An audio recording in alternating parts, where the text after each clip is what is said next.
G'day everyone. I'm going to walk around because I just did my back in. This place is really interesting. The Centro. Little story, flashbacks.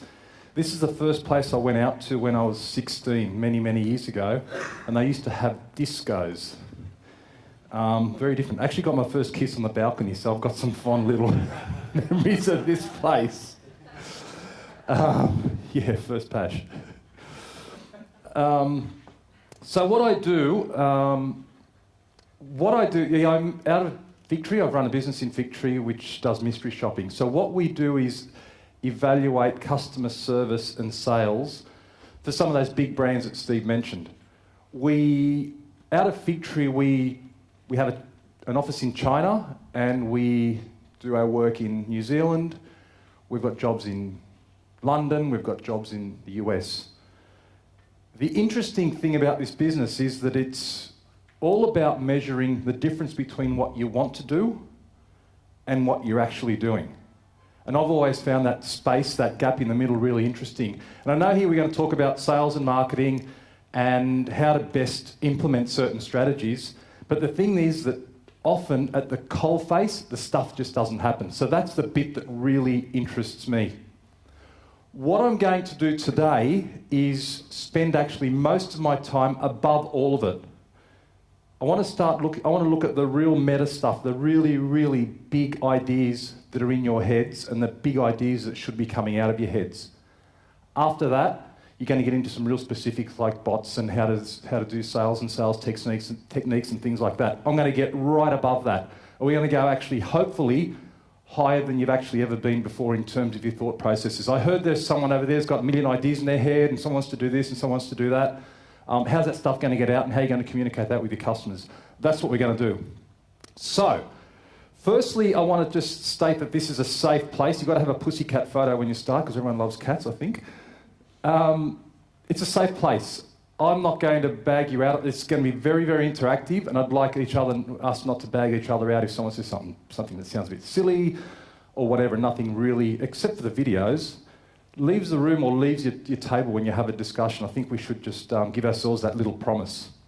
Now, I've got three things. Steve said there are three things, and I've got three things that I'd like to do, and they were kind of in the program. The plan is to give you a better understanding of your business purpose, to drive it forward from today. Basically, your North Star. Where is this thing going big time, like in the long-term future? That's not to say that what we're going to talk about is all in the clouds and never going to happen. But I want to look at this purpose. I want you to walk out of here with a personalised model of how to sell to your customers. A personalised model, not a 7 steps of selling or a 5 steps of customer service. And I'm going to give you a definitive tool to understanding your customers and staff. Most importantly, in terms of your staff, we're going to look at employee number one, which is yourself. Most of you here are business owners, yeah? Business owners looking to start a business? Cool. So, I want to start with a bit of background and get very personal. And hopefully this will give you, because we're going to spend the next couple of hours together, get to know me a little bit better, but there's a bit of context around what I'm going to talk about. This lady here is my grandmother, Nonna Lucia. She, born in Italy. She comes from a place in central Italy where, or both my parents come from the same town. Is that thing really clicky or is it all right?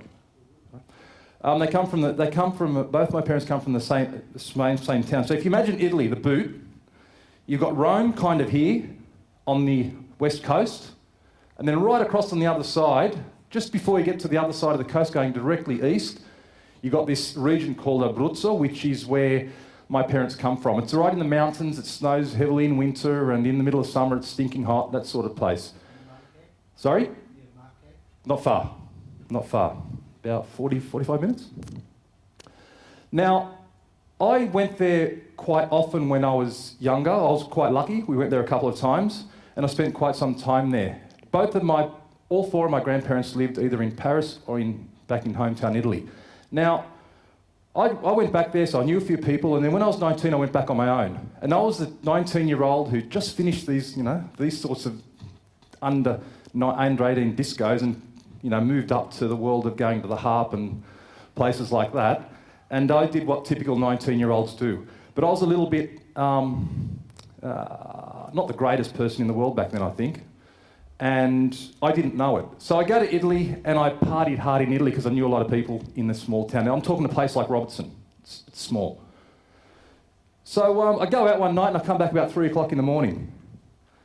Maybe it was later. There's not much to do there, but you can still find things to do when there's booze and all sorts of weird things going on. So I come home about 3 in the morning, maybe it was later, completely wasted myself. Next morning it was freezing cold. Next morning my grandmother comes and wakes me up. And she goes, "Come with me."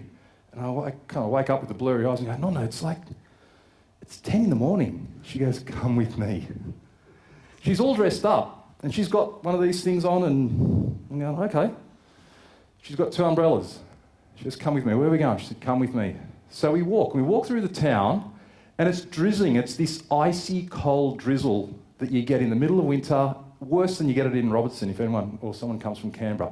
You know, that freezing cold thing that goes straight through you. And we're walking through the town and we end up walking all the way to the cemetery. Now at the cemetery, I'd been there before. At the cemetery I just see this greyness. It's like out of a horror movie. And I'm going, what the hell is she taking me here for? And my stomach starts to turn. I think, I just want a sandwich. I want eggs and bacon and stuff like that, I'm thinking. And she's going, "Just walk with me." So we walk up and we get to this spot. And in Italy they have crypts. So when you bury people, you put them in a wall. And you don't put them underground necessarily. Put them in a wall and they get sealed. It's almost like a mummy. People get mummified and they get preserved. And they get into this encased concrete tomb. And they stack them about 4 or 5 high. I'm looking at this thing and I see the photos of the people on these things and they were all my relatives. I saw my surname, DiPietro. I saw D'Amico, my mother's surname. I saw a whole lot of surnames that were all familiar to me. There were probably along this wall, there must have been 10 or 15 or 20 of my relatives that I even knew of. And all of a sudden I just found myself gripped there and I'm just standing and I start getting these flashbacks back to when I was a kid in Wollongong. Now I'm born in 65, so I go to kindy in 69. I was one of the few people that had a vowel on the end of their name, so I had the O. So there was a DiPietro, and most Europeans have a vowel at the end of their name, and a lot of the other kids at school didn't. I was very, very different. So I got called Wog, Dago, Greaseball, all of those sorts of things. And these things start flashing back to me for some weird reason. Going, what's going on? Then I just start to feel the ground sort of connect with me. Going, this is weird. And I had flashbacks to when I went back to Italy when I was younger. In Italy, I was called Skippy, Kangaroo, all these other names. So wherever I went, I didn't belong there. And I didn't know why I was thinking these things. And then as I'm standing there, I start to feel almost like the roots of the ground start to grab my legs. It's like they're pulling me down. And I'm going, this is weird. And I could feel it happening, but I couldn't stop it. And I start like tearing up. I go, shit, this is weird.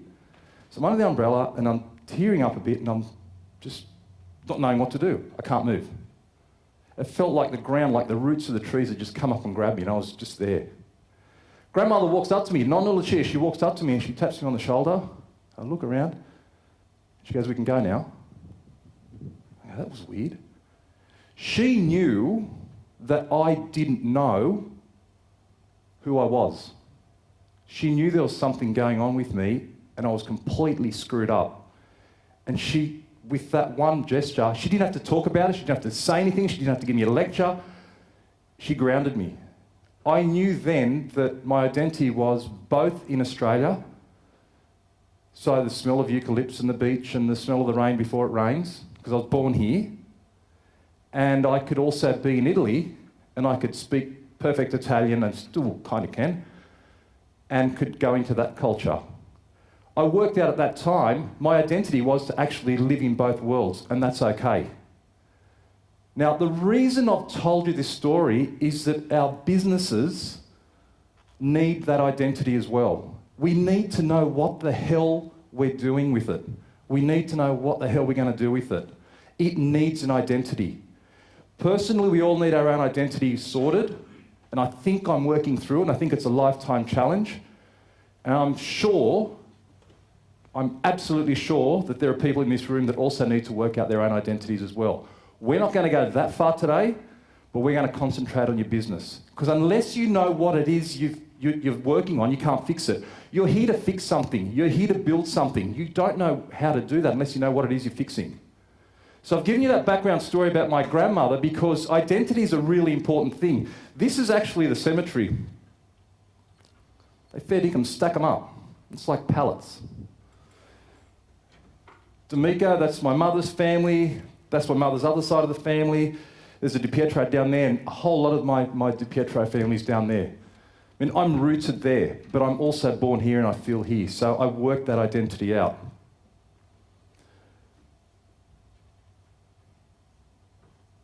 We struggle to understand what this identity is. We think we know what our identity is. We think we know what our business is all about. But we always have this nagging thing in the head going, shit, have I got that right? So, we're going to work with that a bit today. What I want to start with is a bit more, get a bit lighter. I know that's all a bit heavy, but it's really important to set up where I'm going with this for the next, until lunchtime. Like I said, we're going to go high. We're going to go super, super high, and then you're going to do tactics later on in the day and in the next 2 days. So you cool? Are you with me? Cool. All right. I'm going to go back down these stairs so I don't wreck my back. Like I said, I'm getting on a plane tonight, and I'm not fancying a sore back on a plane. War and peace. What this is about, we're going to play a game, and we're going to start to get into who you are, who you think you are, and who you really are. There could be arguments here. There's definitely going to be screaming and carrying on. And you're going to get the shits royal. Probably with me and probably with other people in the room. So just get ready for that. Again, it's a safe place. If it comes, let it go at morning tea or whatever. Now, you're going to get into little groups. Now, what do we got here? 1, 2, 3, 4. Feedback. All right, we've got 5 people on that table. Do you mind going over there to that table? Yeah, cool. 4, 4, 4, 3. Steve, can one of you guys join in here on that table? Any one of you? Yeah, Megan? Go on, Megan. No, Megan, do it. All 4 of you represent 4 countries. You are the president of your country. And there's a bit of a war going on. There's a bit of an issue in your region.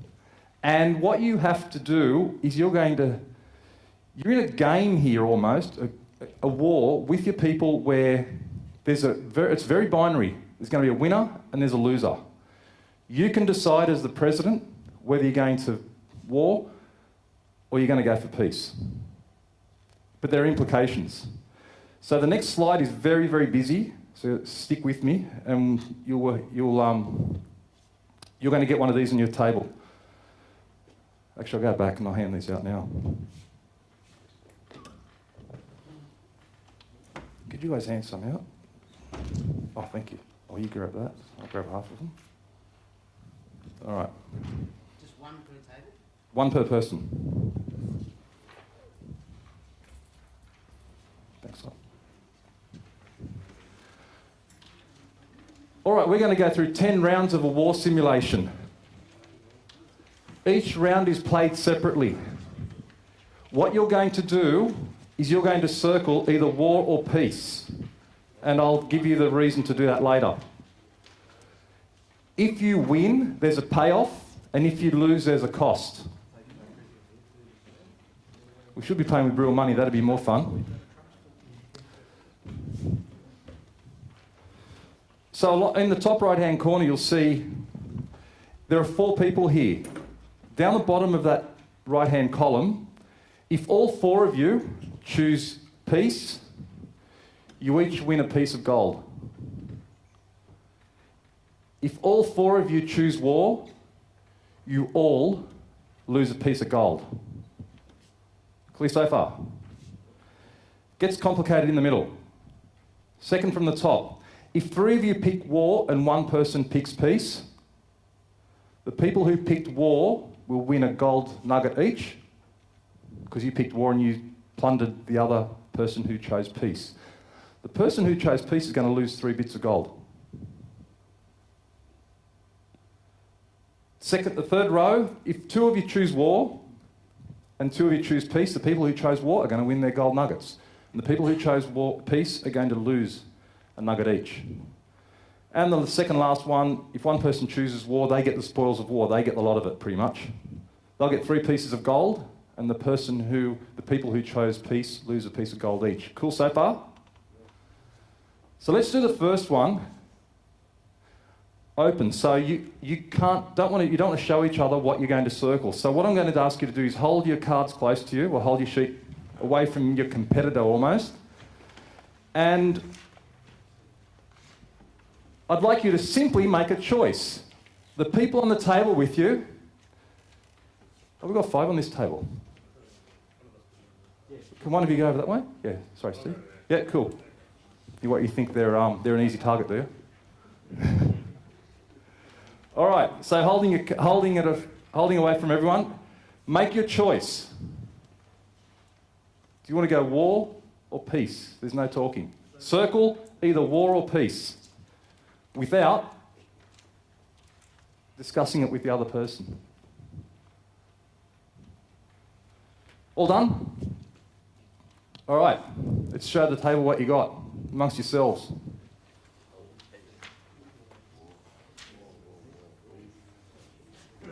All right, you know how to score it? We've got some scores? You've got individual scores.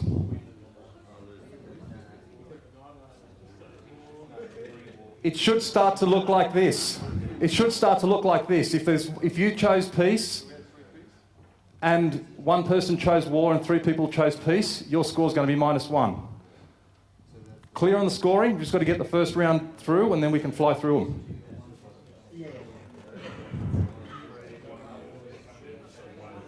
All good? All good? You guys all good? You should all have different scores, unless you all chose peace. Then you've all got the same score. You guys are done? You guys are done? Yep.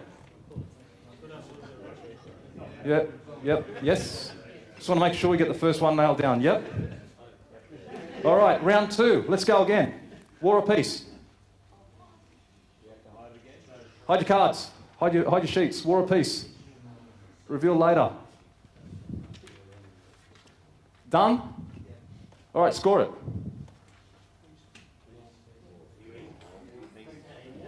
No talking.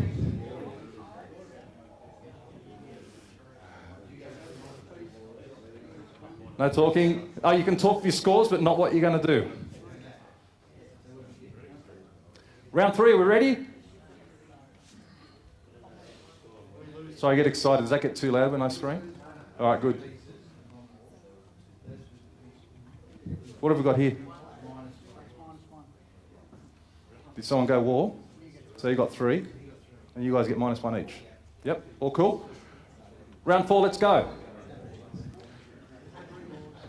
Round 4, we've seen what the other person's doing. This is like Donald Trump and China and North Korea. You kind of got this screen in front of you. You think you know what you're going to do and what they're going to do, and you're trying to guess. Cool? Round 3. We've done, how many have we done? 1, 2, yeah, we've done 2, do round 3. Let's go. Round 3. All right, we've done 3 rounds. We're going to do round 4. Again, this is Donald Trump. News stories have come out of what the other people are doing, and you're going, shit, they're actually picking war, or they're picking peace. Maybe we should go peace. Maybe we should do war. You haven't got full information. Let's go round 4. All right, we scored round 4. No? All right, I'll wait. All right, we good round 4? No? Your problem with scoring, or you haven't marked yourselves down? Oh, okay. You want some help here? Right. Cool. We'll just give this table a second. They just screw their scoring up. Don't fill them all out yet, because the rules are going to change.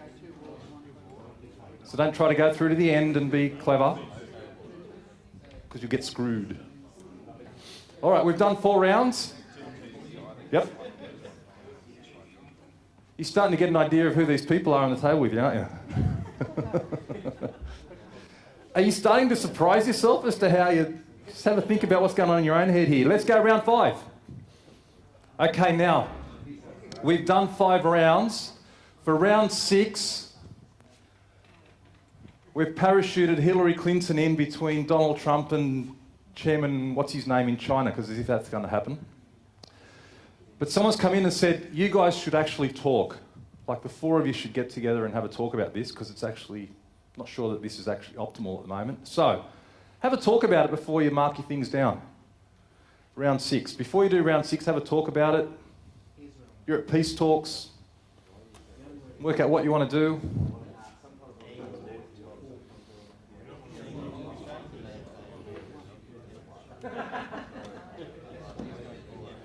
And remember, you can write down whatever you want. So you guys have been at war, perhaps. Remember, you have got...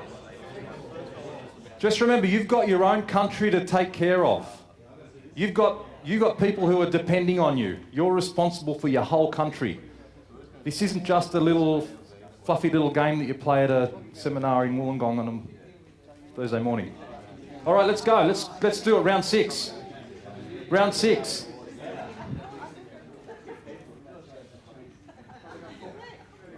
We done with round 6?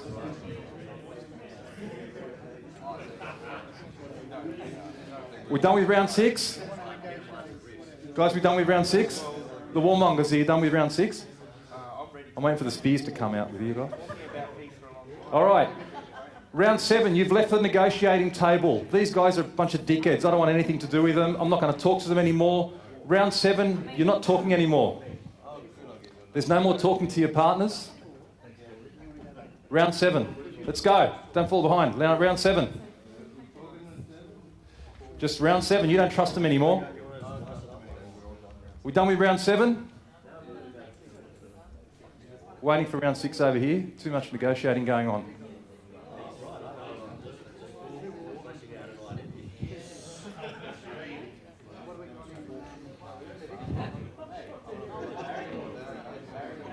We done with round 6? All right. Score round 6. And let's go. Now, was that round 6 or 7? 7. Okay, now round 8, the stakes have just grown. This time, the points are worth 5 times what they were last time. Stakes have gone up. Yep, negatives are 5 times as much and positives are 5 times as much. All right, let's go. Round 8. You can do whatever you like now. You're on your own. 5 times the value. Here's a good chance to make up some of your lost points if you think you've lost something. We good? Let's score it. Let's score it quickly. Done? Round 9. Round 9.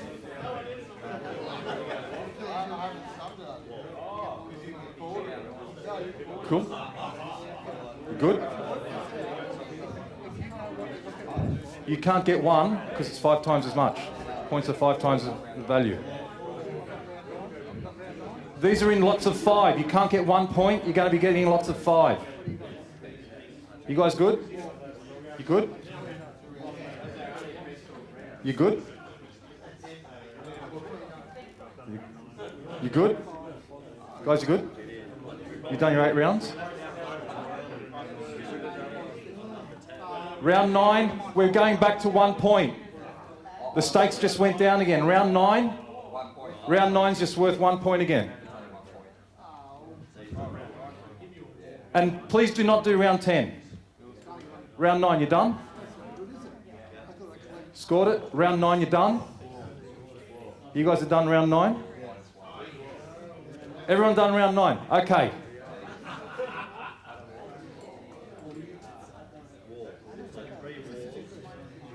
Okay, guys, girls, round 10, the rules are changing. The stakes have just gone up astronomically. They're now 10 times the value.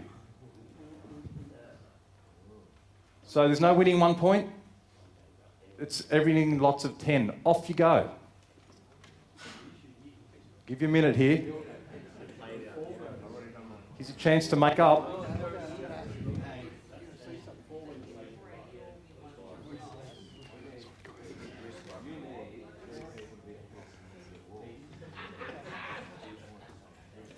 How are we doing? Okay, let's score. Could you all score, and you should have a number at the end. You should have a number at the end of your sheet. Whoever needs a calculator for these numbers shouldn't be here. Shouldn't be running the business. You guys all right?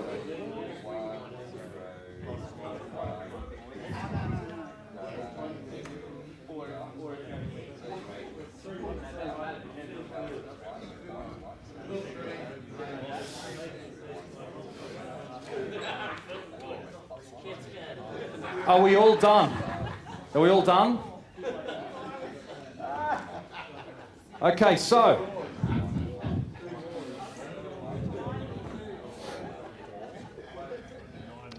can I hear who? So this game simulation, the whole idea here is how you play games is how you play at life. Do you cheat? Do you not keep your word? I saw that going on somewhere. Are you super aggressive? Are you super passive? Did you surprise yourself? Did anyone here surprise themselves? Or you all pretty much acted as you thought you would? Did anyone on the table surprise you? Who got cheated on? Who got cheated on? You got cheated on? Did anyone else get cheated on? Who felt cheated? Over there? You cheated? Who won on that table?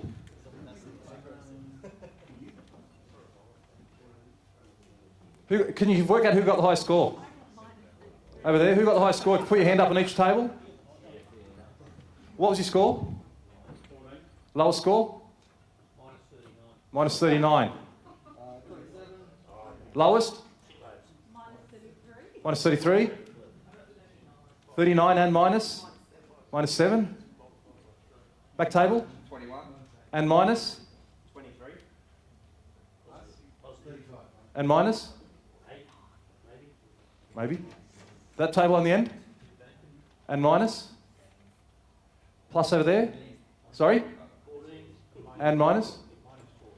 Now, just add up your table scores.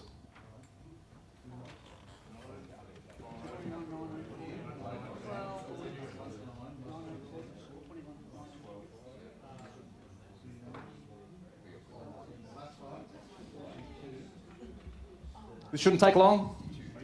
Who's done theirs? Okay, what have we got? 13. Any other tables? Who got higher than 13? 32 for the table? Who got higher than 32? Any table get higher than 32? What was the lowest? Minus 7? Minus 11? Anyone get lower than minus 11? What happened over there? I'm not saying it's necessarily a bad thing, but you got minus 11, so you all went war for a while. What happened? I picked the coin and what the lowest score was. Can I have a microphone, Meg? Oh, you just want to talk louder? Yeah. I took a gamble and put the lowest score might win. Well, that's actually a really good point. I did not say who was going to win, who was going to lose. I didn't state all the rules of the game. We were just playing a simulation. And again, sometimes in business and sometimes in war, you actually don't, you think you know what the end game is, but there might be real ramifications for it. You might be selling yourself out, you might be selling some other part of your country short. So it's a really important point. No one said that getting the high score was better. Who got the highest score? But you still lost, you said. Who got the highest score? Which table over here? What was going on here? Did you have a whole lot of peace going on? Because quite obviously peace was the way to go, wasn't it? If you wanted to get a high score. But you couldn't do it. What happened that you got such a high score? You got bored? With borrowing peace all the time, so you just went war. Didn't bother you that was a bit different to hey. You felt a bit bad, yeah? Yeah. So the point here, like there are a few things going on with this exercise. Number one, get you guys to have a bit more of a chat together. Number two, to have a think about how you play games, because that is how you play in life. Now, this is really important because of what we're going to do later on. This whole identity thing, who am I? How do I act under pressure? I kept the time going quick. I upped the stakes. So as that starts happening, and it happens in business, how are you going to react? Are you going to stay true to yourself? No, I'm peaceful yogi. Or are you going to say, no, screw this. I'm either bored or I'm just going to go for the throat and I'm going to go get them. And that's going to play out in your business as well. What I want to do now is just spend a little bit of time on your business. I'm going to go back into the business. We're going to flip-flop in and out of business and personal, business and personal. In your businesses, things change. Like in this war game, the stakes went up. The rules changed. Sometimes you could talk to each other, sometimes you couldn't.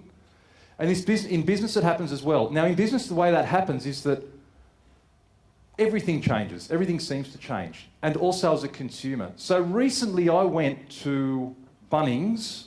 Who goes to Bunnings about once a month? Yeah? Yeah. Go to Bunnings, there all the time, right? And it always looks the same sausage sizzle, just a different lot of people doing it, and you just kind of know where things are, and you could almost tell people where the screws are in aisle 4 and whatever, because you kind of know this stuff. But I went there to buy a chainsaw a little while ago. No, not a little while ago, it was actually about a month ago. And I got this. Now, something interesting about that chainsaw. I went to buy a chainsaw. The other one that I bought was about 10 years old, maybe that old, maybe not quite, and just broke down. The motor wouldn't start. You know, when you just get the shits with trying to rev this thing up, and I couldn't be bothered. I would go and buy a new one. So I walked down the aisle at Bunnings, and I'm going like, okay, chainsaw. I'm looking around, I see all these chainsaws, but they're all these electric chainsaws, these battery ones. And shit, I don't want a battery, I want something like, I don't want a toy, I want a proper chainsaw. So I asked the guy there, and I said, mate, where are your petrol chainsaws? He goes, oh, gee. He said, I think we've got a couple of them over here. I went, what do you mean? He goes, mate, they've all gone electric. Everything's battery now. In that instant, I felt not old, but old. Like the whole world just passed me by in an instant. I've been going to this place probably once a month on average, as you all do as well. And I didn't notice this change that had happened. Just completely gone with these petrol engines. It was like the buggy whip thing in the car. It just moved. So now what you do, you buy the Ryobi and you buy the specific battery, and all your tools all fit that same battery, and off you go. I thought that's a real metaphor for business itself. You don't even realise, like the frog in the boiling water, you don't even realise the temperature's being turned up and things are changing. You just go along your life and you think, everything's sweet, I'm cool. Well, no, it's not. Because if I'm making petrol engines, I'm screwed if I didn't get on this electric thing. But also as a consumer, it's just passing me by. So we're going to spend a bit of time on how you're going to deal with that as well. Now, I wonder if it's happened in your industry. One of the things that I said I really focus on is execution. I focus on strategy. So we look at, for our clients in the mystery shopping business, what is your strategy? And then we will look at how you're executing against it. And we'll measure this gap in here. What we tend to do in businesses is we spend, and in events like this, we spend a lot of time up in that area.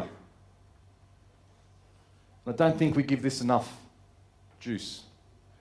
Also, and that's not a bad thing, you need to do it. Also, I think there's something above there. Now that identity thing that I spoke about, we talked about earlier, that's going to come back into play in a few minutes. I want to talk about a few other businesses that have been caught out. Oh, before I do. So you've got some strategies. Your strategies here, you can do nothing, which is what Blockbuster did. You can do something and do the wrong thing. That's the execution, do the wrong thing. Or you can do something and do the right thing. You've only got 3 choices in business. Do nothing, do the wrong thing well, or do the right thing properly. Pretty much that's what's going to happen. So if you look at it, some of the businesses that we know, a bad execution and a good strategy. Ansett was a good strategy. We know it was a good strategy because Virgin's in there doing it. There was nothing wrong with being an oligopoly. Two companies, pretty much a monopoly on the whole business. That's a pretty good strategic business to be in. But they screwed up in their execution. They couldn't get their labour under control. They had bad cash flow management. They had a whole lot of things going on. They executed poorly and they went out of business. Interestingly, they were run by an accountant, which is why I don't do it anymore. Bad strategy, Jules. Jules was a bad strategy and poorly executed. Remember Jules? There was one here in Crown Street near Piccadilly. Who remembers going into Jules? You'd go in there and there were cardboard boxes, the floor was all shitty and it was all torn up, it was a bit dirty, dusty, you couldn't find the prices on things. Their strategy was to be cheap, but their strategy was also to be cheap and not pay any attention to anything. So it was a sloppy strategy. And they executed it poorly because there were things without name tags, you couldn't find stock and there was just stuff everywhere. So it was actually the strategy of going cut price isn't necessarily a bad strategy, but the strategy of how they would do that cut price, their strategy for running a cut price business was a bit out of whack because Aldi came in and they ran a cut price business but made the store look nice. You can still run cut price and have a good looking store. So they missed out on both. Blockbuster had good execution. They were awesome at delivering videos in a store, but the strategy just left them behind. They were good at that, but this thing just ran out of juice because along came Netflix. And then good execution and good strategies, Uber. Obviously good strategy, rideshare, and good execution. They're really good at doing it because you get on that app and that app just works. Any country just about you're going in the world, you jump on your same app and you're locked in. So they're doing all things well.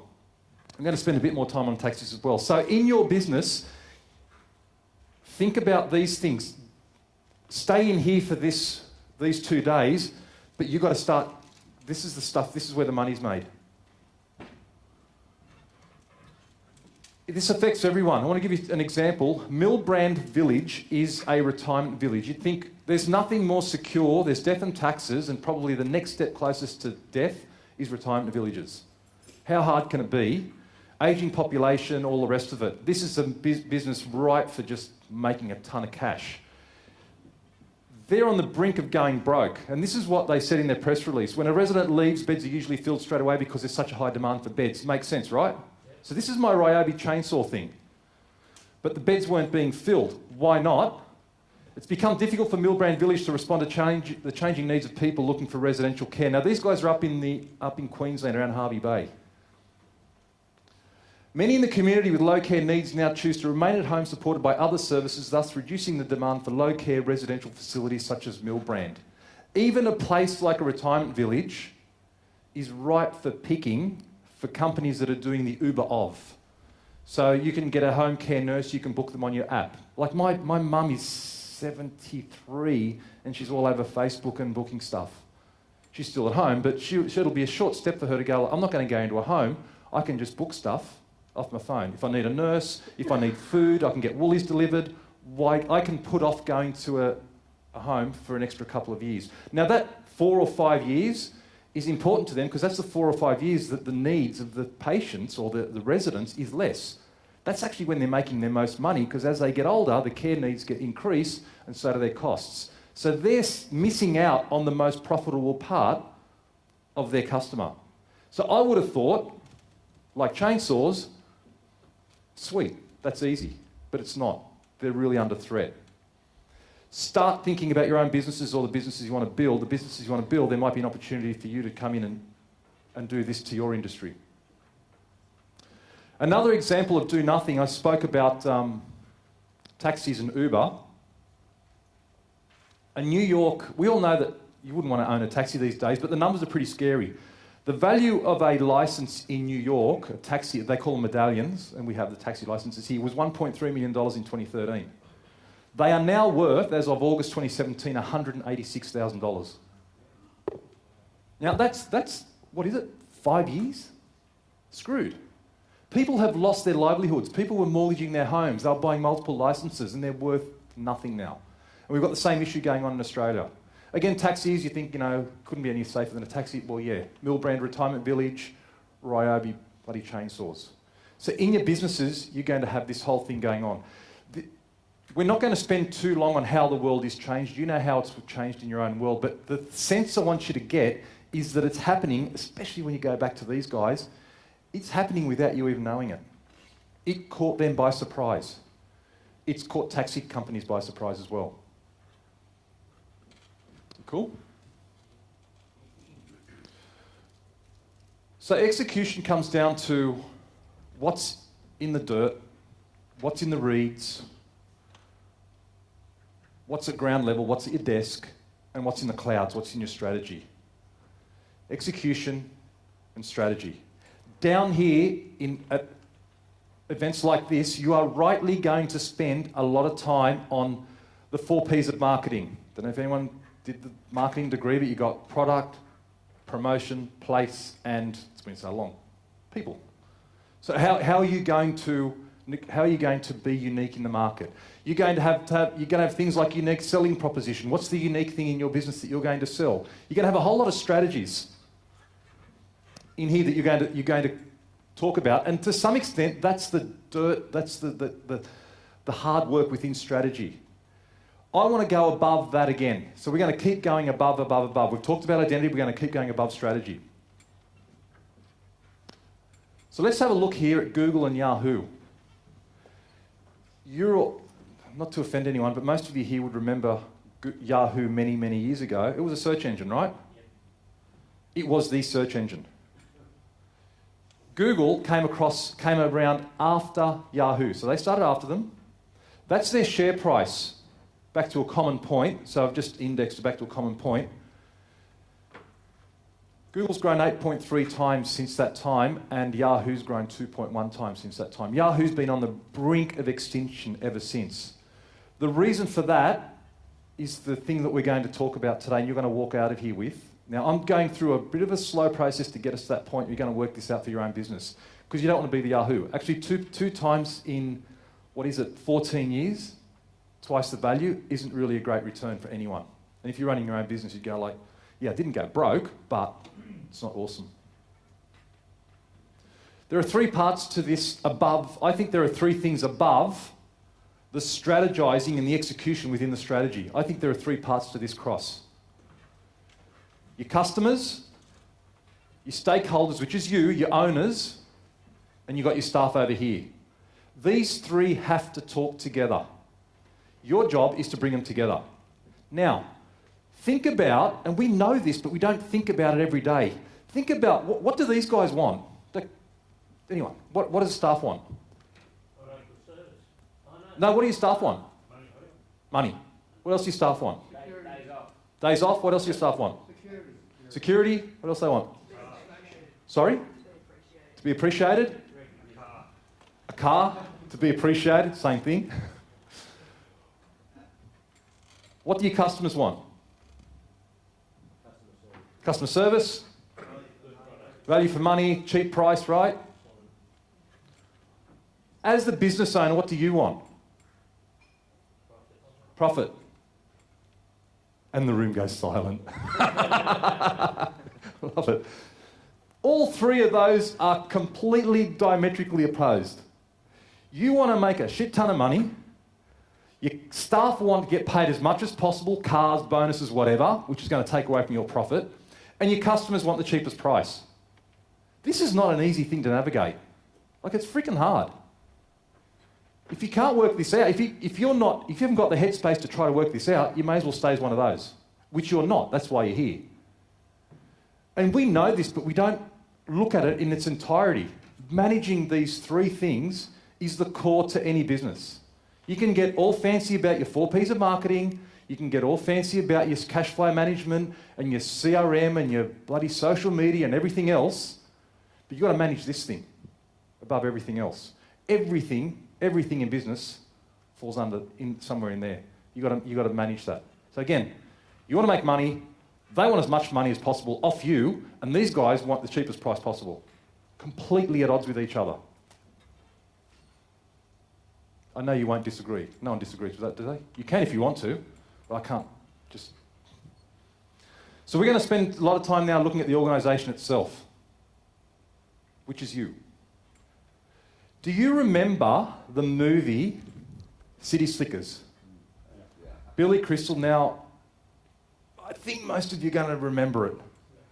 Billy Crystal's a 38-something-year-old neurotic, I think New York guy who's gone to the bush for a couple of weeks, and he's gone there for a bit of shits and giggles and gets on a horse, and they have this adventure. And he meets up with, along the way, the tour leader, let's say, Curls, his name was. I'm going to play you a bit of that video, and when I saw this, it actually resonated with me, and it still does to this day. I'll put some... Does anyone remember the scene already? Some of you do.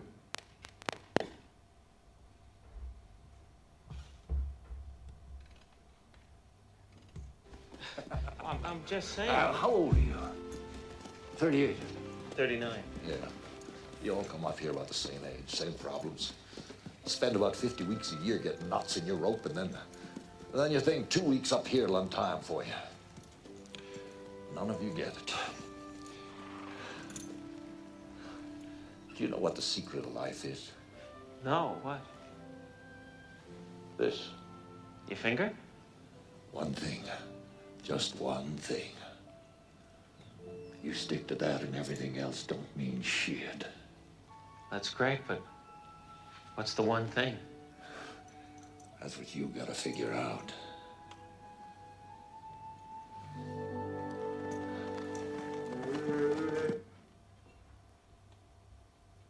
Remember the scene?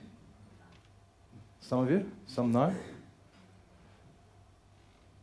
The sound wasn't that loud, but basically, meaning of life, because what is it? One thing. What's that one thing? That's what you've got to work out yourself. You're going to work that out for your own businesses. Not the meaning of life for your business, but why the hell does it even exist? Because if you can't understand why your business exists in the first place, you've got no chance of getting this completely nailed. So we're going to spend a bit of time now, before we go to a break, going through that. Now, the important thing here, in my own work life, I'm transitioning from running a business day to day, pretty much transition, to now spending my whole time on this issue. I've spent my time here, difference between strategy and execution. And I've always thought there's a bigger thing at play. So I've gone up to this thing here and gone, okay, strategy, people, customers. But there's something else bigger going on. It's this whole question of identity for people and for businesses. Now, back to my grandmother. This identity thing started to hit me in the head frequently when I had that episode at the cemetery. Who am I? So we're not going to do the Yogi Who Am I talk. I'd love to do that with you one day and to get to the bottom of who you really are. But we're going to talk about it from a business perspective, because the interesting thing about businesses and why they're so easy to solve compared to people is that companies don't choose their DNA. You were born with a certain set of rules in your body called DNA, and they decide whether you can be a 100-metre sprinter, whether you can catch a ball or whatever. I happen to be a very good, modest, but a very good cyclist. I didn't realise that until because I've got these ginormous legs, DNA. But I played soccer for many, many, many years, and I was shit. But I played for like 20-something years. I can't catch a ball, I can't hit a ball. Anything from the waist up, I'm terrible. I don't know what it is. But I've worked out that anything from there down, cycling, skiing, wakeboarding, whatever, I was very good at. I can't change that. That's in me. I can try as hard as I want. Obviously, I'm not going to run 100 metres in 10 seconds. But a company, you guys can choose whatever the hell you like. And like the Spider-Man movie, with that great power comes great responsibility. It's not hard to do, but it's got to be done. We're going to spend some time in there, because once you get this thing right, all the other stuff, the cards start to fall into place with everything else. So that's why it's important to spend a bit of time getting this set up. So, we're going to go back into your groups. I would like to know why your organisation exists as he thinks he falls off the stage. So I want you to spend a couple of minutes on your own and just write down why your company exists. Now, it can be anything you want. Lifestyle, make money, blah, blah, blah, whatever. But why is it there? Why are you in business? Take your time, write stupid stuff if you like. Write stuff down, cross it out. You don't have to share all of it with your buddies.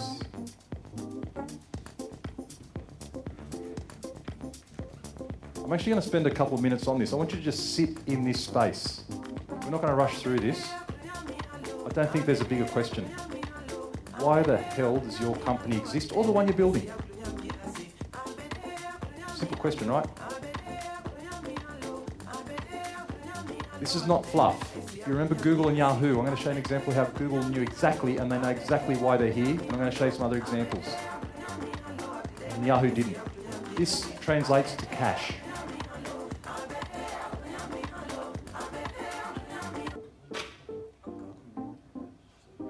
All right.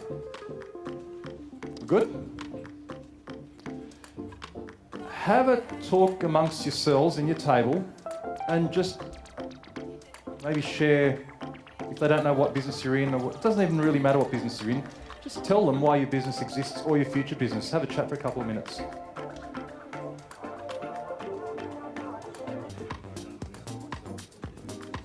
Okay, whoever's been talking so far, I'll give you another 20, 30 seconds, then we'll move on to another person. Usually there's one person that starts talking. All right, next person. Can we go to the next person at the table? I'd like them to actually explain why they're in business and why their business exists.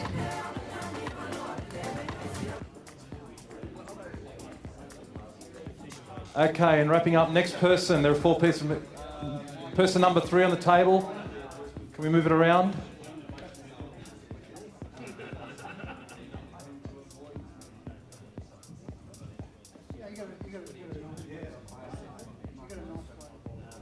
Person number 3. Go on, it's kind of silly business. You all work together? All right. Okay, you've already gone through it. And person number 4. Can we have the last person on the table tell us why their business exists? All right, does anyone want to share? Does anyone want to share? Why does your business exist? Who'd like to go first? I'm not going to go through everyone, just, yep, down the back table, the guy with the cap. Ladies first. My business exists, it's a beauty salon, and the reason why I decided I wanted to have a beauty salon was to make other women in general feel good about themselves, and to give them the results that they're after, but also to make them feel like that they don't have to be glamorous to start with to come into a beauty salon. And it also gives me a feeling of independence, like to be able to have the flexibility to work within my family, my children. Yeah. Okay, nice. So I'm in transition from successful business for 10 years that my son's going to take over, so I'm really happy with that because that's legacy. And my new business is to help other businesses with their marketing because I've learned that's my passion. I like to help, and if I don't do that, it does, like, want to make money, want to have lifestyle, all that, it's just as important. But the passion, if I lose the drive, then the business dies, and I've got to have that as my foundation. Cool. Anyone else? They've set the bar pretty high, I'm telling you, just quietly. Anyone else? Anyone else got a more like... Yeah, yep. Mine's pretty much the same. I run an insurance business, and I've actually done a bit of purpose work with a consultant and worked it all the way through, and there's lots of things like lifestyle and money and getting to live where I live and all those kind of things that you want, which are sort of one level down. But I'm also involved in community stuff and charity and those kind of things, and I just like to help people better their lives and help them protect themselves. That's who I am. I just happen to do insurance and get paid for it as well. Cool. Yep, down the back here. Sorry, we'll come back to you. I've got an accounting financial advice business, and when I was younger I saw a few families around when businesses fail and destruction and causes, marriages break up, etc. So that was my driver to get into business and help small business people not go through that shit. Cool. Okay, so I'm in the Mr. Whippy business. That's a franchise, but there's no franchise now.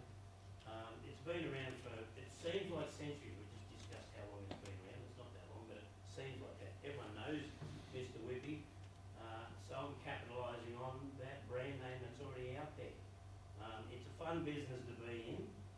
That's so high. It's happy people all the time. I get this, go to a lot of different areas. I wouldn't do everyone visiting because there's only so much time in a day, so we go all over the place. There's good returns in it if you get the right jobs.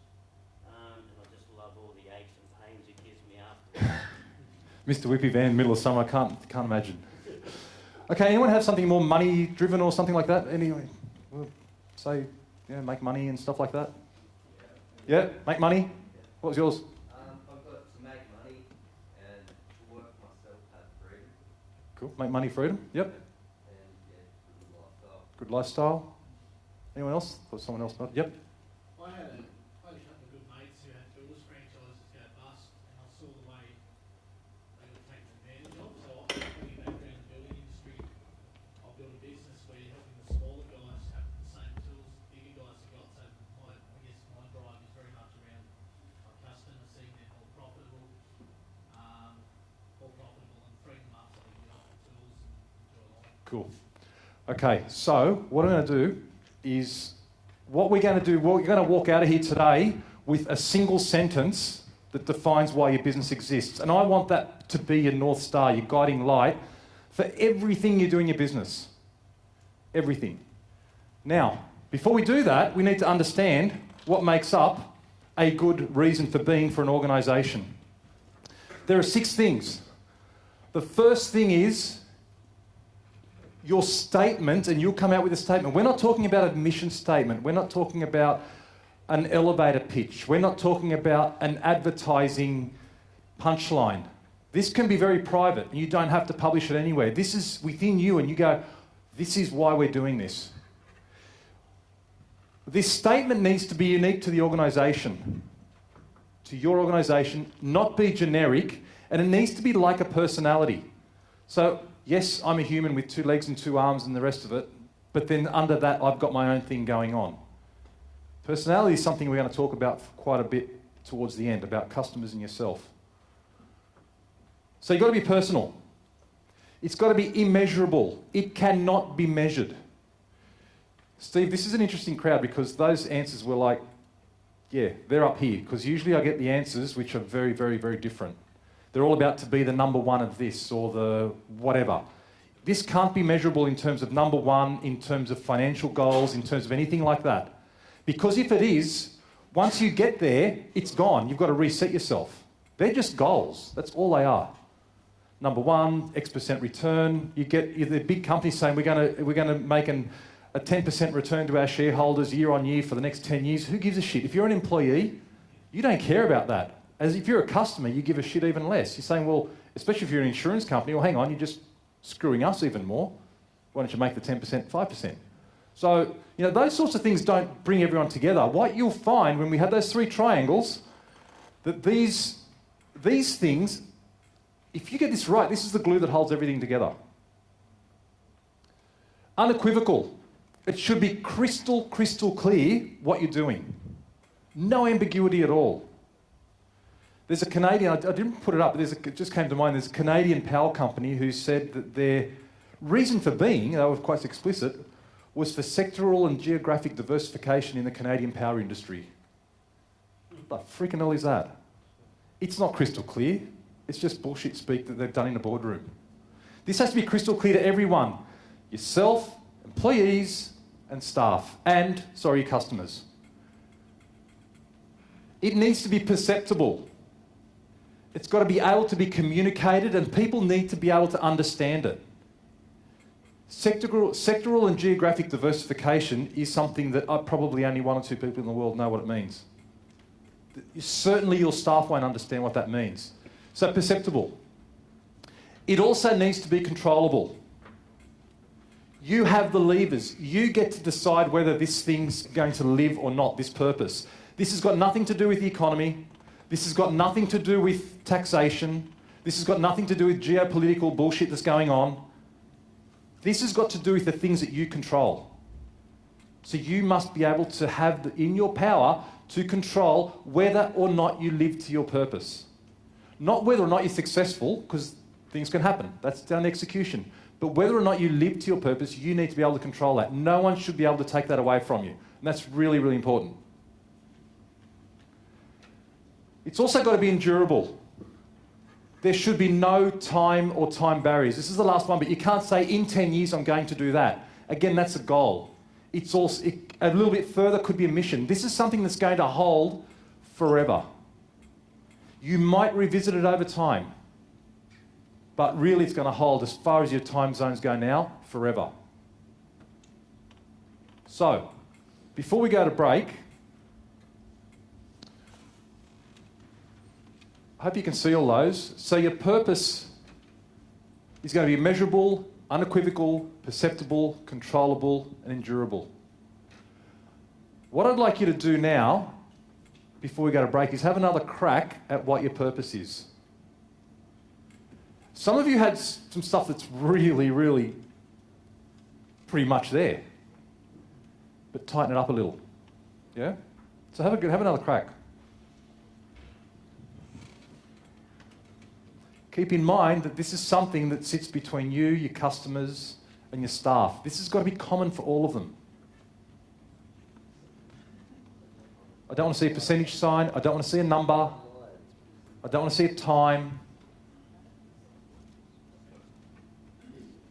We're going to have a crack at this now, then we'll go to break, and then we'll quickly come back to it. And then we'll get into some real specific stuff. Feel free to have a chat with your partner if you like, if you get stuck. But have a go yourself first, and we'll come back to it after the break. I want everyone to walk out of here with something. Who thinks they're done? Come for a walk.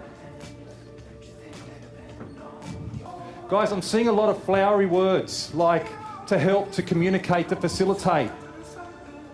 No. Let's get... I'm going to skip to after morning tea slides because I want you to have a think about these. We're getting too fluffy. This isn't a fluffy marketing seminar that you walk away and go, oh, that was fun, but it was really fluffy. This is not that. Who said this? You guys know the answer. Come on, someone knows the answer. Come on, be brave. Say it. Who said it? Do you know who said it? Who? Everything they do is about that.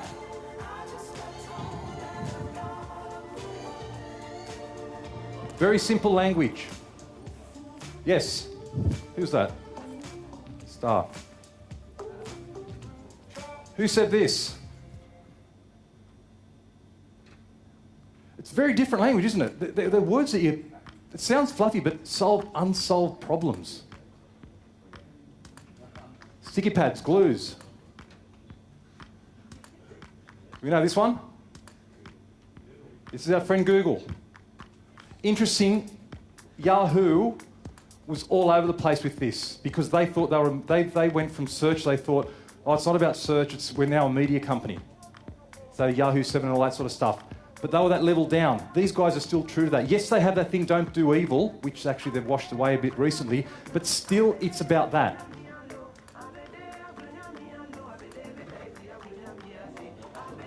The next one's a local business that I've done some work with.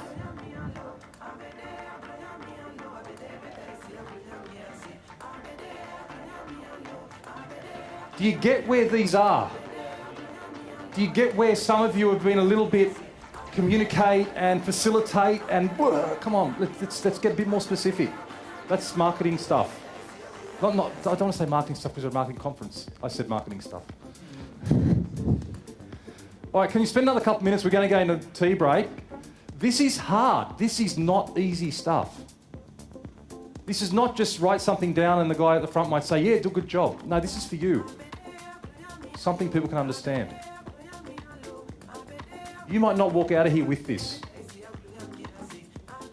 but you're going to get closer. If you know these guys, and I've spent a lot of time in a room with these guys, the guy who started the company, he goes, we're kick-ass.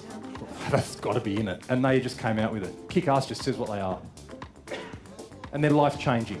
if you've parachuted, which I haven't and I don't want to, but everyone I know who's done it, it's a marker in your life. It's just a point that you will always remember, like a hole-in-one, which I haven't done either. But they're life-changing. You put them together. Everything they do is informed by that. Just going to flick through the others. Aldi's got a very similar one. Aldi's very similar, and they've also been super successful. These are companies that have been super successful. Skydive Australia's got like something like 30 dive sites now around the country, and they started in Wollongong. So you can do it, but you've got to be clear. We're going to wrap up for morning tea. We're going to come back and do a little bit more work on this. It's not, if someone's got it, cool. Look forward to hearing it later. Out of here for half an hour. Half an hour, Steve? Half an hour, yep. All right, I'm done. All right, give him a big round of applause. Steve DiPietro, just hold it there, guys.